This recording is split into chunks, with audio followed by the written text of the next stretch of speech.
Svona, því að, var þetta ekki bara skellur hérna á heimavelli?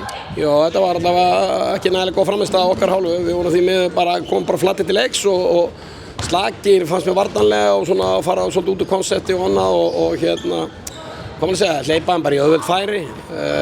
Við vorum þurfum ekki mikið að skjóta á okkur, mikið bara að finna okkur ára mann og við vorum að tapa mikið stöðum.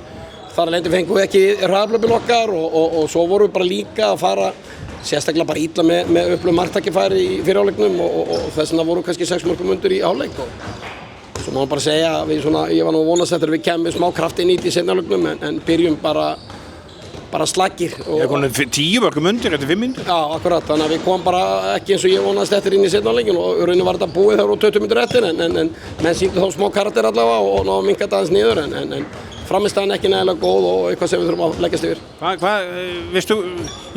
Hvað veldur þessu? Þetta er alveg gjörólíkt lið frá því fyrir viku? Já, það þetta bara, eflaust margar ástæður, við þurfum bara að setjast yfir það. Við bara vorum ekki á deginum okkar og margir sem voru langt frá sínu besta og það bara eitthvað sem getur gerst.